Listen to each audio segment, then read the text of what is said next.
ये इनपुट का खेल तो है ही नहीं, ये आउटपुट का खेल है। अगर आपको ये काम करना है, सिविल सर्विसेज देना है, एग्ज़ाम देना है, तो आप घड़ी से नज़र हटा करके अपने आउटपुट पर नज़र लगाएँ। आपका जो स्टडी जो सेशन है, that should be chopped into smaller sessions. सब जगह वो एक ब्लैंकेट रूल लागू नहीं होगा। कुछ लोगों को हिस्ट्री पसंद आती है, तो हिस्ट्री में लंबे सेशन लगा सकते हैं। कुछ लोगों को हिस्ट्री बोरिंग लगती है, तो हिस्ट्री में छोटे सेशन लगा सकते हैं। हाय, आज मैं बात करने वाला हूँ एक ऐसे इश्यू पर जो कि कई बार बच्चों में कन्फ्यूजन पैदा करती हैं। कन्फ्यूजन ये पैदा करती है कि कितनी देर तक सिटिंग लगाई जाए। कई बार मुझसे भी ये लोग पूछते हैं कि शॉर्ट सिटिंग अच्छी होती है या लॉन्ग सिटिंग अच्छी होती है। मुझे एक एपिसोड याद आ रहा है। एक बार मैं बच्चों के साथ इंटरैक्ट कर रहा था, क्लासरूम के बच्चों के साथ इंटरैक्ट कर रहा था और मेरे साथ कई टॉपर्स भी थे उसमें, उस टॉक के अंदर। और उसमें एक जो बहुत ही उत्साही, ऊर्जावान आईएएस ऑफिसर हैं, मैं उनका नाम नहीं लेना चाहता हूँ अभी इस मंच पे। ही सेड कि पढ़ने का सिंपल तरीका है, कमरा बंद और 15 घंटे और वो 15 घंटे पढ़ाई कर लो, आप आईएएस बन जाओगे। बड़े ही जोश के साथ उन्होंने कहा था और बच्चों ने भी बहुत सारी तालियां बजाई और वो भी, उनको भी अच्छा लगा। मेरे बगल में एक दूसरे आईएएस बैठे थे। बोले कि सर, मैं तो इतना पढ़ ही नहीं सकता हूँ, मैं कैसे कर सकता हूँ? 15 घंटे तो हो ही नहीं सकते हैं मेरे से कभी भी। और 15 घंटे तो मैं कमरा बंद 15 घंटे वाला अप्रोच नहीं कर सकता हूँ। फिर बाद में जब वो मंच पे गए और उन्होंने बोला कि भाई, मेरा एक अलग एक तरीका है और मैं तो मैक्सिमम से मैक्सिमम एक बार जब पढ़ने बैठता हूँ एक सिटिंग में, तो आधे घंटे पढ़ सकता हूँ और आधे घंटे के कई कई ऐसे एपिसोड्स लगा सकता हूँ। ये सब मैं इसलिए सुना रहा हूँ आपको कि ये दोनों ही एक साथ, एक ही साल में आईएएस बने थे और दोनों में इतना अंतर था। एक की एक सिटिंग कैपेसिटी आधे घंटे से ज़्यादा नहीं थी और वो आईएएस बन गए, उसी साल आईएएस बने। और दूसरा जिसने बताया कि वो कमरा बंद 15 घंटे आईएएस बन गए। तो कुल मिलाकर के जो बात सामने निकल के आती है कि कोई एक इसका जवाब नहीं हो सकता है कि जिसके सहारे आप ये बोल दें कि लॉन्ग सेशन लगानी चाहिए या शॉर्ट सेशन लगानी चाहिए। ये बहुत ही निजी मामला है। It is very very personal और दोनों ही मार्ग से आप अपने लक्ष्य तक पहुंच सकते हैं। बताना मैं ये चाहता हूं कि आप ये देखें कि आपको क्या सूट करता है। हाँ, ये ज़रूरी है कि आपको समय देना पड़ेगा, पढ़ाई करनी पड़ेगी और ये देखना कि हम कितने घंटे घड़ी पर नज़र रख कर के पढ़ाई करें, तो ये गलत होगा।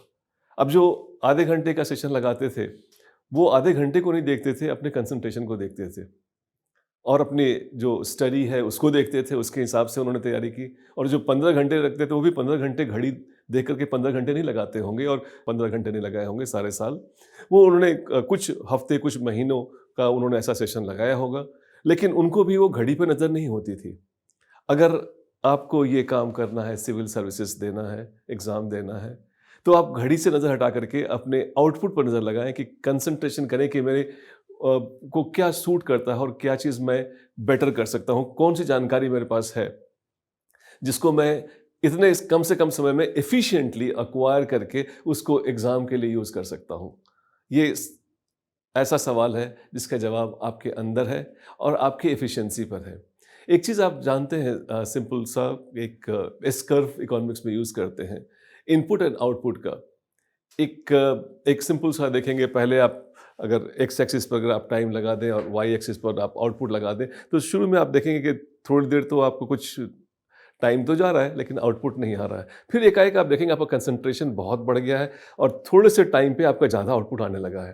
फिर थोड़े टाइम के बाद आप पाएँगे कि ये एक प्लेटो हो जाता है। जब ये प्लेटो हो जाता है, इसका मतलब आप बैठे हैं, पढ़ रहे हैं, टाइम बीता जा रहा है लेकिन कुछ आउटपुट नहीं निकल रहा है। ऐसी चीज़ जिससे कुछ ज़्यादा आउटपुट नहीं निकलती है, उसको पढ़ने की क्या ज़रूरत है? क्यों आप वहाँ पे टाइम खर्च करें जहाँ पे आपका आउटपुट नहीं निकलता है? तो डिसाइड करें कि आप कैसे अपना स्टडी शेड्यूल बनाएँ। अगर मेरी राय, पर्सनल राय अगर आप जानना चाहते हैं, तो what I would like to advise is that कि आपका जो स्टडी जो सेशन है, that should be chopped into smaller sessions और हर सेशन का एक सेशन टारगेट होना चाहिए कि हाँ, मैं इस समय बैठा हूँ, आधे घंटे के लिए बैठा हूँ, 45 मिनट के लिए बैठा हूँ, जितनी देर का आपका कंसंट्रेशन बनता है और जब मैं उठूँगा तो उससे कुछ लेकर के उठूँगा। तो आपका फोकस अब कहाँ है? आपका फोकस टाइम पे नहीं है, आपका फोकस आपके आउटपुट पर है। इनपुट पर भी नहीं है, क्योंकि इनपुट अगर डाल दिया और उससे आउटपुट नहीं आ रहा तो वो बेकार का इनपुट है। तो आप फोकस अपने आउटपुट पर रखें कि इसको कब तक मेरी दक्षता, मेरी एफिशिएंसी बनी रहती है। कुछ लोगों का हो सकता है कि आधे घंटे के बाद ही वो फ़ेज़ आता हो, कुछ लोग का हो सकता है कि 1 घंटे के बाद वो फ़ेज़ आता हो, कुछ लोग बैठते ही कंसंट्रेशन में आ जाते हैं। तो आप देखिए कि किस टाइप के इंसान हैं, आपका कंसंट्रेशन किस लेवल पर आता है। और focus should also be on the material that you are studying. कई बार तो हो सकता है कि कुछ सब्जेक्ट आपको ज़्यादा एक्साइट करते होंगे, तो उनका स्टडी सेशन लंबा भी हो सकता है। कुछ अगर आपने छोटे-छोटे सेशन में ही बाँट करके पढ़ाई की, तो ज़्यादा समझ में आता है। हो सकता है कि वो टॉपिक कुछ अलग हो। तो 2 चीज़ें मैं बता रहा हूँ, एक तो आप ये डिसाइड करें कि आपका सेशन कितना होना चाहिए, आउटपुट के हिसाब से, एफिशिएंसी के हिसाब से, ना कि केवल टाइम का इनपुट देखा जाए। दूसरी चीज़ मैं आपको बताना चाह रहा हूँ वो ये कि सब जगह वो एक ब्लैंकेट रूल लागू नहीं होगा। कुछ लोगों को हिस्ट्री पसंद आती है, तो हिस्ट्री में लंबे सेशन लगा सकते हैं। कुछ लोगों को हिस्ट्री बोरिंग लगती है, तो हिस्ट्री में छोटे सेशन लगा सकते हैं। तो see in terms of your actual output, जो आउटपुट आपका आता है, क्योंकि एक्चुअली मैं बता रहा हूँ आपको, ये इनपुट का खेल तो है ही नहीं, ये आउटपुट का खेल है। और यूपीएससी के एग्ज़ाम में आप अपना ध्यान, अगर मेरी बात माने, तो समय से हटा करके कंटेंट पर कर दें, कंटेंट के आउटपुट पर कर दें। घड़ी देख करके थोड़ी पढ़ाई होती है। कोई भी बड़ा सृजन होता है, कोई भी बड़ा काम होता है, वो घड़ी देख करके नहीं होता है। तो hours, session, long sitting, short sitting, ये सब मायने नहीं रखते हैं। और जब आप तैयारी में घुस जाते हैं, ये सब चीज़ें तब मायने रखती हैं जब आप सिर्फ प्लानिंग कर रहे होते हैं for the sake of planning. और उसमें बहुत सारे बच्चे ऐसे भी होते हैं जो सिर्फ ऐसे प्लानिंग करके ऐसे जुगत में लगे रहते हैं कि कैसे कोई मुझे एडवाइस कर दे और उस एडवाइस को मैं फॉलो कर दूं। यकीन मानो, आपको तो एक लीडर की तरह सेलेक्ट किया जा रहा है। आप तो खुद मिसाल बनोगे, और आप जो भी करोगे हो सकता है बाकी लोग फॉलो करें। तो अभी आप ऐसे सवालों में कि लॉन्ग टर्म सेटिंग लगाऊं या शॉर्ट सेटिंग लगाऊं, इसकी जगह अगर आप क्या कर रहे हैं और क्या उससे निकल रहा है, उस पर अगर ध्यान देते हैं तो ज़्यादा अच्छा रहेगा। और इसमें मैं एक चीज़ और भी चाहूँगा कि हमारा माइंड जो है, बोलते हैं ना, एक मंकी माइंड है। बहुत सारे क्लटर्स चलते रहते हैं उसमें। कभी कुछ ख़्याल आता है, कभी कुछ ख़्याल आता है, कभी बैठे-बैठे कुछ और आ जाता है, कभी कुछ और दिमाग में आ जाता है। तो एक ऐसा कोशिश करें कि हम अपने माइंड को एकाग्र करें। और हमारे इंडियन ट्रेडिशन में कितनी खूबसूरत चीज़ है meditation. I like all of you, जिनको भी थोड़ी ऐसी एकाग्रता या कंसंट्रेशन की दिक्कत आती है, सिटिंग लंबी नहीं हो पाती है या आउटपुट तक के लेवल तक की सिटिंग नहीं कर पाते हैं, उनको मैं खास करके रिकमेंड करूंगा कि आप थोड़ा समय ज़रूर मेडिटेशन में दें। मेडिटेशन की बहुत सारी टेक्निक है, कोई सी भी सिंपल टेक्निक मेडिटेशन की ले लें आप, और मेडिटेशन करने पर आप पाएंगे कि आपकी जो ये सिटिंग कैपेसिटी है, रिटेंशन कैपेसिटी है, आउटपुट कैपेसिटी है, वो डेफिनेटली इंक्रीज करेगी। तो मेडिटेशन एक मैं हमेशा रिकमेंड करता हूँ हर लोगों के लिए, और ख़ास करके स्टूडेंट जो इस एग्ज़ाम में जाना चाहते हैं, उनका कंसंट्रेशन ज़रूरी है, और कंसंट्रेशन के लिए मेडिटेशन एक बहुत ही अच्छा टूल है। एक और भी एक वर्किंग एडवाइस मैं आपको देना चाहूँगा चलते-चलते, कि अगर अपने स्टडी में थोड़ी डाइवर्सिटी रखें, थोड़ी वैरायटी रखें, तो आपकी स्टडी हमेशा रोचक बनी रहती है, अट्रैक्टिव बना रहता है।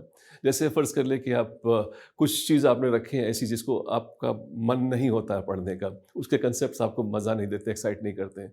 तो आप ऐसा करो कि आप कुछ उनको पढ़ने के बाद कुछ ऐसी चीज़ रख लो जिसमें आपको रोचक हो, तो suddenly you will be excited that hey, इसके ख़त्म होते ही मैं वो एक्साइटमेंट वाला पोर्शन पढ़ने वाला हूँ या पढ़ने वाली हूँ। फिर उसके बाद कुछ और ऐसे ड्राइव वाले रख लो। फिर उसके बाद idea is that if you have a variety in your study, आपको कभी भी घड़ी पर देखने की ज़रूरत नहीं होगी, और आपका माइंड हमेशा इफ़ेक्टिवली एंगेज रहेगा। और यकीन मानो, ये एक बहुत ही खूबसूरत फ़ेज़ है आपके लाइफ का जिससे आप गुज़र रहे हैं। अगर आपने अपने आप को घड़ी की जगह अपने आउटपुट पर ध्यान दिया, तो मेरे ख़्याल में आपको कोई दिक्कत नहीं आएगी। जैसा कि मैंने 2 स्टूडेंट्स बताया, दोनों ही आईएएस बने थे, दोनों ही 1 साल में बने थे, एक ही साथ बने थे, और उनमें अप्रोच दोनों के बिल्कुल ही अपोज़िट थे। एक बिल्कुल लॉन्ग आवर्स की बात करते थे, एक बिल्कुल शॉर्ट आवर्स की बात करते थे। तो एक्चुअली बात आवर की नहीं है, यहाँ बात आउटपुट की है। And I hope you got the message. My best wishes.